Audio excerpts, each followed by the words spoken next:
Allez, une news un peu hors sujet, mais importante quand même. Ecclestone va se séparer de toute sa collection de vieilles Formule 1.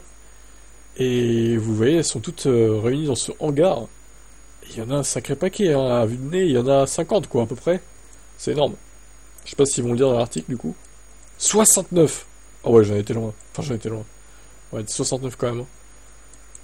Il est revenu pour le Britannique de s'en séparer. Alors, pourquoi il s'en sépare? Est-ce qu'il sent la fin arriver, Bernie? Peut-être, hein. Il veut les vendre avant de mourir et il veut savoir à qui va les vendre, peut-être. Savoir qui les aura avant de trépasser.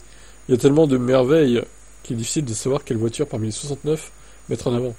Il y a des Ferrari des années 50, 60, etc. quoi. Incroyable. Bon, après, il revient sur sa carrière, il a dirigé Brabham, etc. J'ai collectionné ces voitures pendant plus de 50 ans, j'ai toujours acquis que les meilleurs exemplaires, alors que de nombreux collectionneurs se tournent vers les voitures de série. Ma passion a toujours été les monoplaces de Formule 1.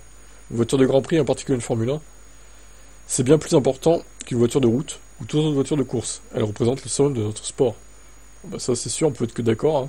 Toutes les voitures que j'ai achetées au fil des années possèdent un historique de course exceptionnel. Elles sont de véritables œuvres d'art.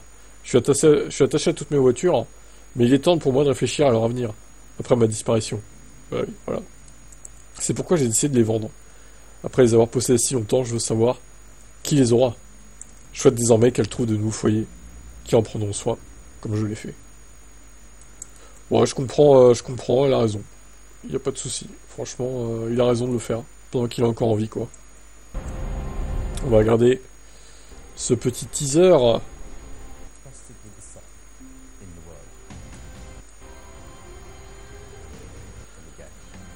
Bon alors évidemment, je doute que l'acheteur soit unique. J'imagine qu'il va les vendre à l'unité, il va pas les vendre en lot. Ça m'étonnerait. Parce que là, il y en a pour des centaines de millions d'euros, hein. Très clairement, hein. Il y en a 69, donc je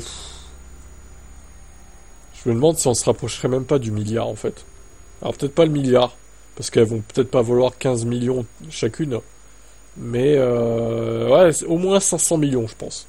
Voire même 600 millions, à mon avis, hein. Le tout, hein. Donc écoutez, si vous avez les moyens, n'hésitez pas à enchérir. Allez, ciao.